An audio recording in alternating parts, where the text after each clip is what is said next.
오늘 본문 우리 사도행전 21장 우리 27절부터 우리 40절 말씀 중심으로 문제를 해결하는 세 가지 방식이라는 제목으로 우리 함께 은혜를 나누기를 원합니다.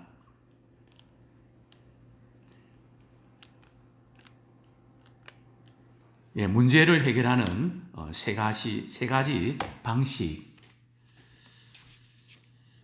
오늘날 많은 불신자들이 기독교인들을 바라보면서 좀 상식이 통하지 않는 것 같다. 좀 비상식적이다. 그런 말을 많이 합니다. 왜냐하면 일반 사람들은 상식적인 수준에 머물고 있습니다. 그들은 상식적으로 생각할 때 이거는 상식 이하다. 그런데 그들이 볼 때 크리스찬들 가운데 다는 아니겠지만 좀 몰상식하다. 좀 비상식적이다. 사실 그렇게 이제 오해할 수 있는 소지가 많이 있거든요. 왜냐하면 일반 사람들은 일반 은총 영역에서 그들이 판단하고 생각하지만 우리 그리스도인들은 특별 은총 영역을 통해서 우리는 구원을 받습니다. 그러니까 벌써 영역 자체가 다르거든요.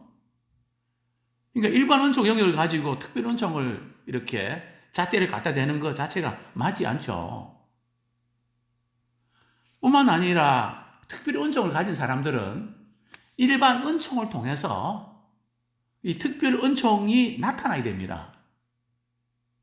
그런데 이 특별 은총은 있는데 일반 은총을 통해서 즉 삶을 통해서 나타내지 못하면 이해가 안 되는 거죠. 점점 신자와 불신자 거리가 점점 멀어집니다. 오늘 저는 이런 부분에서 문제를 해결하는 세 가지 방식이라는 제목으로 함께 은혜 나누기 원합니다. 첫 번째는 지금 유대인들이 갖고 있는 비상식적인 그런 접근 방식. 또 두 번째는 천부장이 지금 바울의 이 지금 소동 문제를 두고 어떻게 해결하는가. 아주 공정하고 합리적으로 상식적으로 해결합니다. 또 반면에 이제 바울이 이 문제를 해결하기 위해서 이제 변호를 요청합니다. 그리고 이제 22장부터 바울의 간증이 나옵니다. 즉 바울은 초상식적입니다. 상식 이하가 아니라 또 상식 수준에 머무는 게 아니라 상식을 뛰어넘는, 그래서 우리 그리스도인들은 적어도 우리가 상식에 못 미치는 그 정도에 가서는 안 됩니다. 또 우리가 상식 수준에 머물러도 안 되고요. 정말 이 상식을 뛰어넘는, 우리는 순리대로 사는 거 아니고 진리대로 살기 원합니다. 이 부분을 우리가 좀 함께 나누면서 은혜 받는 시간이 되면 좋겠습니다. 사도행전 21장 27절에 보면 그 이래가 거의 참에 정결 예식 결례가 이제 일주일간 진행되는데요. 이제 일주일 거의 이제 마칠 때가 됐습니다.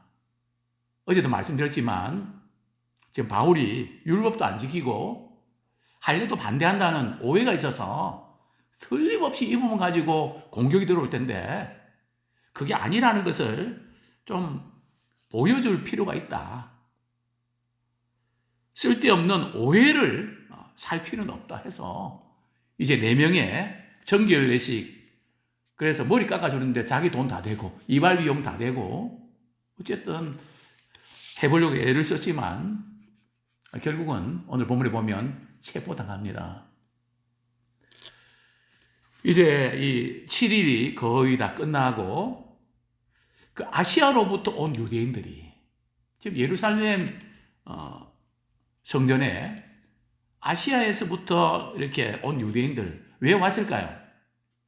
지금 오순절 절기를 지키기 위해서 각 지역에서 올라오는데 아시아 하면 에베소 지역이죠. 거기서 온 유대인들이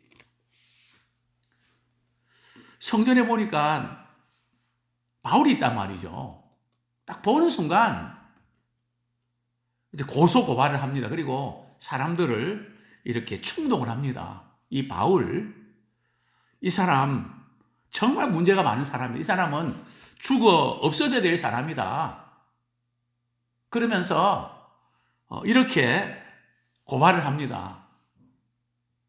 근데 오늘 본문에 보면 이렇게 하나님을 믿고 신앙을 가졌다는 분들이 자꾸 소리를 치는, 막 감정에 사로잡혀서 그냥 흥분해갖고 말이죠. 소리부터 지릅니다. 그러면서 이렇게 말하죠. 28절 보면 이스라엘 사람들아 우리를 도우라. 이 사람은, 즉 바울은 각처에서 이 바울이 가는 곳곳마다 문제를 일으키는데, 어떤 문제를 일으킨가 하면 이스라엘 백성들이 가장 예민하게 생각하는, 받아들이는 그 세 가지를 이렇게 건드리는데, 첫 번째가 뭔가 하면 우리 백성, 즉 이스라엘 백성들은 선민의식을 갖고 있거든요. 그런데 이스라엘 백성들을 그냥 무시하고 마치 그들은 버림받은 것 같고 그런 식으로 이야기한다. 두 번째는 뭡니까? 율법. 율법 지키지 말라 그런다. 모세가 율법을 받았는데 율법을 지키지 말라고 하는, 이건 있을 수가 없는 거죠. 막 듣는 순간에 막 죽이려고 달라들 정도의 예민한 부분 아닙니까? 그 다음에 세 번째는 뭡니까? 이곳이 어디입니까? 성전. 즉 성전에 대해서 누가 뭐라 그러면 이 성전을 얼마나 거룩하게 여기는데, 이 세 가지를 이렇게 거론하면서 이걸 자꾸 비방하고 무시하고 그렇게 한다. 그러니까 듣던 그 사람들이 말이죠, 완전 열받는 거죠. 그리고 이제 바울을 죽이려고 말이죠, 막 여기저기에서 이렇게 소동이 일어납니다.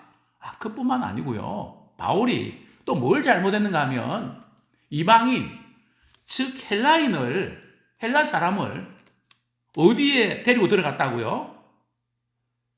우리 28절 하반절에 보면 또 헬라인을 데리고 성전에 들어가서 이 거룩한 곳을 더럽혔습니다.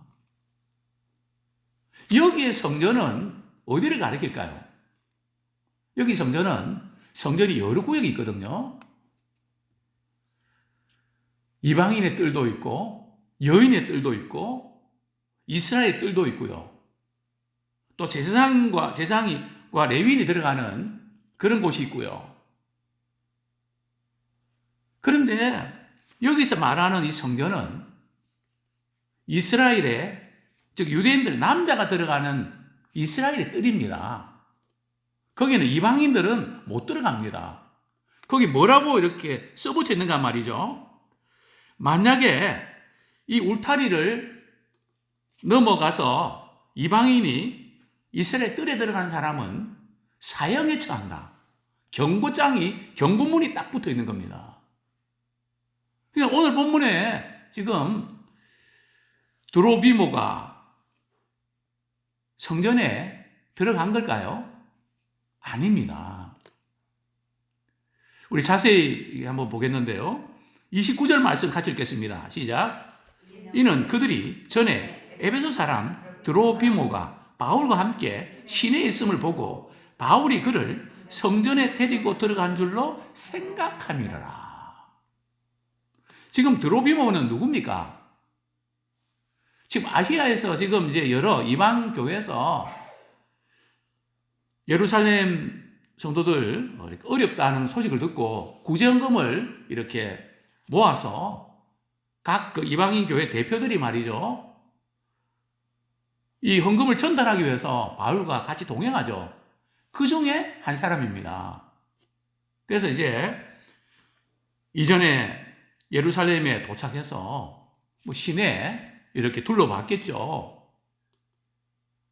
근데 바울과 드로비모가 같이 있는 것을 보고 말이죠, 어떻게 생각했다고요? 바울이 이 이방인을 성전에 데리고 들어갔다고 생각한 겁니다. 저는 이제 목회하면서 좀 이해가 아직도 안 되는 부분이 있습니다. 어떤 부분이 이해가 안 되는가 하면 사실이 아닌데 그것을 사실로 믿어버린다는 거죠. 근데 그것이 또 퍼진다는 거죠. 교회 시험 들 때가 그렇지 않나요? 자기가 생각할 때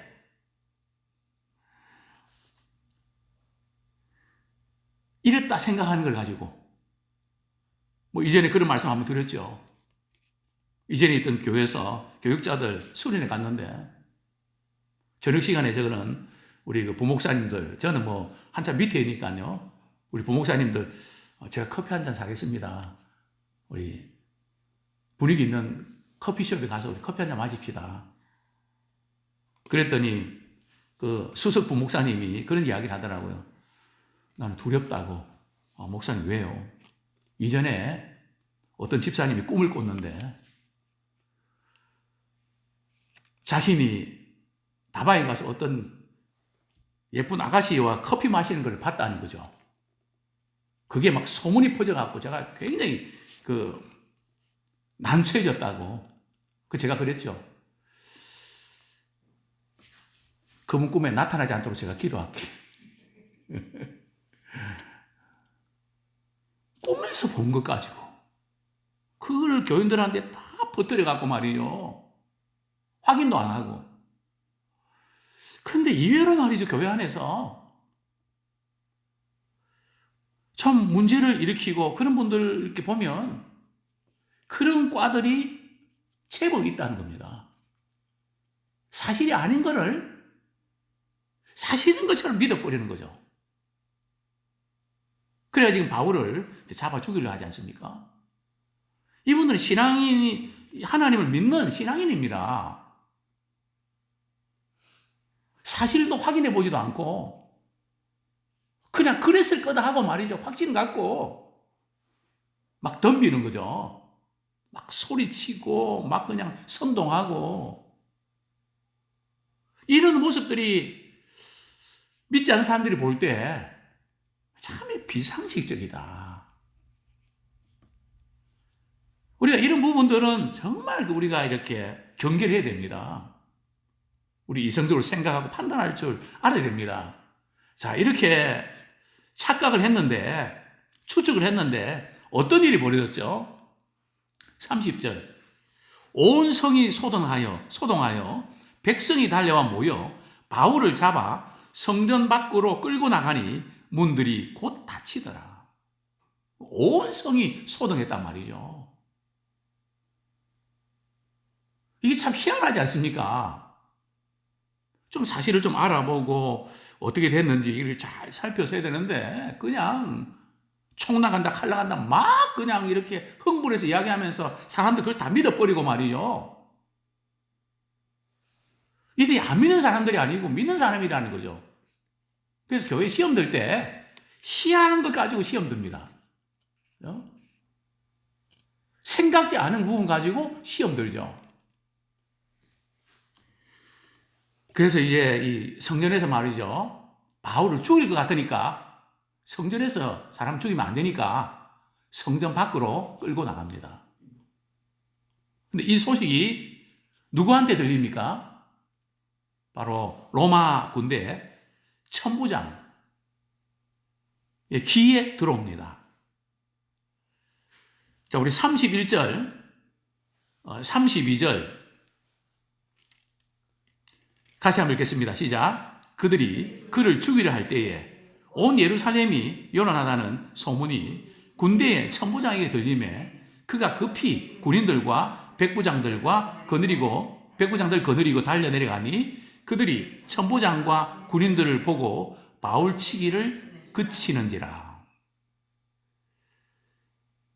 예루살렘 성전과 또 이 지금 로마 군인들이 주둔하고 있는 안토니오 진영이 있습니다. 안토니오 요새라고도 하죠. 거기에 이제 돌층계로 해서 연결되어 있거든요. 그래서 지금 소동이 일어났다는 소식을 듣고 천부장은 누굽니까? 로마 군인들 한 1000명 정도 거느리는 그런 지휘관입니다. 당시에 로마의 그 천부장은 이제 기병대 760명, 보병 240명 이렇게 해서 한 1000명을 이렇게 거느리고 있었는데요. 그 중에서 백부장하고 또 다른 그 군인들 이렇게 소집을 해서 급히 지금 그 현장으로 달려갑니다. 달려가 보니 어떤 일이 벌어지고 있습니까? 막 사람들이 말이죠. 바울을 막 때리는 겁니다. 죽이려고 말이죠. 바울을 막 때리는 거죠. 근데 이 천부장이 이제 군인이 로마 군대가 동원되니까 이게 지금 걸리거든요. 사람의 생명을 다룬 부분들은 그렇게 하면 안 되거든요. 자기들이 이제 불법으로 이렇게 사람을 죽이려고 했기 때문에 문제가 생길까봐 이제는 멈춥니다. 천부장이 가만 보니까 바울을 둘러싸고 일이 벌어진 것 같습니다. 그래서 밑에 부하에게 명령합니다. 이 사람 쇠사슬로 묶어 결박해. 그리고 이제 묻습니다. 당신의 이름은 누구요? 당신 도대체 무슨 일을 한 거요? 왜 이런 일이 벌어졌습니까? 신상조회를 하고 사건에 대해서 여러 가지 경위를 이렇게 묻습니다. 그리고 또 주위 있는 사람들에게 왜 당신들이 이 사람을 지금 때립니까? 그 이유가 뭡니까? 경찰이 말이죠. 와서 양쪽 다 물어보는 것처럼 말이죠. 뭐 그러니까 저 백성들 가운데 말이죠. 뭐 이 사람이 뭐 율법도 안 지키고 지키지 말라 그러고 가는 곳곳마다 문제 일으키고 뭐 그랬습니다. 근데 이야기를 가만히 이렇게 증인들 이야기를 들어보니까 그게 일치가 안 하거든. 일치하지 않거든요. 일치하지 아니하면 효력 발휘를 못 합니다. 그래서 이리가 될 일이 아니구나. 그렇게 해서 이 바울을 이제 영예로 안토니오 요새 자기 그 부대가 주둔하고 있는 그 영예로 들어가게 합니다. 자, 그 이제 부대로 이제 들어가는데 우리 35절, 36절 같이 읽겠습니다. 시작. 바울이 청대에 이를 때에 무리의 폭행으로 말미암아 군사들에게 들려가니 이는 백성의 무리가 그를 없이 하자고 외치며 따라가미라. 지금 천부장은 이 일을 처리할 때에 굉장히 상식적인 수준에서 접근합니다. 절대 그들은 감정적으로 말이죠. 그렇게 하지 않고 양쪽 다 이렇게 이야기를 들어보고 뭐가 잘못됐는지 우리 예수님 재판할 때도 그렇지 않습니까? 빌라도가 도대체 이분이 뭘 잘못했냐? 내가 볼 땐 죄가 없는 분이다. 또 헤로드 왕도 죄 없다. 근데 사람들이 말해 소리 지르면서 십자가에 못 박게 하소서, 못 박게 하소서. 바라바를 놓아주셔야 된다고 소리가 있단 말이죠. 그러니까 그때 감정적으로 막 그저 어떤 프레임을 끌어갖고 말이죠. 그냥 이렇게 몰고 가는 그런 성향들을 우리는 보게 됩니다. 그래서 이 천부장 굉장히 이제 합리적으로 이제 일을 접근하는데요. 근데 따라가면서 말이죠. 그 청대가 바로 이렇게 그 예루살렘 성전과 안토니 요새 이렇게 연결되어 있거든요. 거기가 이제 돌계단으로 되어 있는데 그 영예로 이동하는 가운데 그 사람들이 따라가면서 말이죠. 저 사람 죽여야 됩니다. 없이 됩니다. 막 외치면서 말이죠. 프랭카드 걸고 말이죠. 막 그렇게 따라갑니다. 37절부터 39절에 보면 이제 천부장이 바울을 이제 안토니 요새 영예로 들어가게 합니다. 그때 이제 바울이 천부장에게 이런 부탁을 합니다. 나에게 좀 변호할 기회를 주시겠습니까? 나도 좀 무슨 말을 할 기회를 주십시오. 그러니까 이 천부장이 바울을 딱 보는 순간 또 사람들이 바울을 막 죽이려고 하니까 옛날에 있었던 어떤 사건이 딱 생각난 겁니다. 혹시 당신이 그 반란을 일으켰던 이집트 사람 아닙니까? 그래서 베리스 총독이 이 사태를 진압하고 해산시켰던 그 애굽 사람 아닙니까? 그렇게 이야기하니까 바울이 저는 이집트 사람이 아니고 저는 유대인으로서 길리기아 그 다소 시에 길리기아 다소 시 꽤 괜찮은 시거든요. 거기에 로마에 시민권을 가지고 있습니다. 그러니까 이 천부장이 바울에게 그러면 변호할 기회를 내가 허락한다. 백성들에게 변호해라. 그러니까 지금 세상 사람들은 어떤 일을 접근할 때에 굉장히 합리적입니다. 저도 목회하면서 참 부끄러울 때가 많이 있습니다. 경우에 좀 어긋나고 이러면 좀 합리적으로 차근차근 이렇게 일을 처리하지 못하고 그냥 감정 섞여서 때로는 이렇게 대화하면서 실수할 때가 있습니다.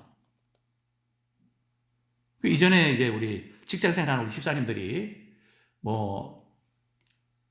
대기업의 그 AS 이렇게 할 때 그 직원하고 이야기를 이렇게 하는 거 보면 또 이제 이런저런 이야기를 아주 논리적으로 이렇게 이야기하는 거 보면 많이 배웁니다.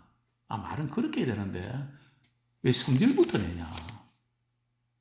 우리는 이럴 거다 생각하고 자꾸 이렇게 선입견 가지고 말을 함부로 한단 말이죠. 이거 참 목회자 저 자신부터 우리가 많이 고쳐야 될. 그래서 저는 그런 이야기 많이 듣습니다. 기독교 서점이라든지 목회자를 많이 상대하는 그런 그 영업 직원들이 목회자들의 상처를 많이 받는다 그러거든요. 말을 함부로 하니까. 반말에다가 막 그냥 단정적인 이야기를 막 하고 막 그렇게 성질 부리고 막 그러니까 물론 다 안 그렇죠. 그렇지 않은 분도 많이 있지만 우리 믿는 사람들이 저 뭔가 내 열심, 내 주장 어떤 그 부분이 너무 특심해 갖고 그럴 수가 있단 말이죠. 저도 참 그런 부분에서 많이 후회하고 돌아보게 됩니다. 지금 말할 때는 저렇게 해야 되는구나. 그래서 요즘 그런 관공서에 전화를 하면 이런 게 뜨더라고요. 마스크를 썼으니까 혹시 전달이 잘 안 되더라도 성질을 부리지 말고 포근하지 말고 여러분의 아들, 딸이라 생각하고 잘 받아주십시오. 왜냐하면 그런 사람들이 있다는 거죠. 특별히 우리 믿는 우리들이 좀 이런 부분들은 우리가 돌아보는 믿지 않는 사람들은 다 아니지만 비교적 상식적이고 합리적인 수준에서 접근합니다. 또 바울 같은 경우를 보면 이렇게 백부장에게 말이죠. 바울 같은 경우는 사실도 그게 아닌데 억울하게 지금 고소고발 당하는 거 아닙니까? 매도 맞는 거 아닙니까? 그럼 흥분해갖고 내가 로마 시민권을 이럴 수 있습니까? 막 그렇게 할 수 있는데 그런 이야기 하지 않고 그냥 이렇게 지혜롭게 이야기합니다. 제게 변호할 수 있는 기회 주십시오. 자, 우리 40절 말씀 읽고 말씀 정리하겠습니다. 시작. 천부장이 허락하거늘 바울이 청대 위에 서서 백성에게 손짓하여 매우 조용히 한 후에 히브리 말로 말하니라. 이제 허락을 받습니다. 그래서 천부장이 이제 허락을 하죠. 그래서 바울이 이제 청대 위에 돌계단 위에 이제 서서 백성들을 이렇게 조용히 시킵니다. 어떻게 참 이런 여유가 자기를 때리고 모함하고 이런 사람에게 말이죠. 조용히 하게 하면서 히브리 말로, 원문에 보면 히브리 방언인데요. 아람어입니다. 이 아람어로 이제 22절부터 그 내용을 보면 내용이 뭡니까? 나는 죄가 없습니다. 뭐 단순히 그런 내용이 아니고요. 자기가 예수님 만난 사건, 복음을 전하고 있습니다. 로마의 관정에서 또 유대인들에게 자기는 어떤 사람이고 어떻게 예수님 만났는지 복음을 전하는. 근데 복음을 전하기 전에 이 바울이 이 과정 보면 억울한 일 당하고 이러지만은 얼마나 매너가 있습니까?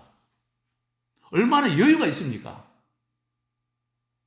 정말 상식적으로 이해가 안 되지만 이렇게 매맞고 억울하게 당하고 이런데 어떻게 이렇게 절차를 밟으면서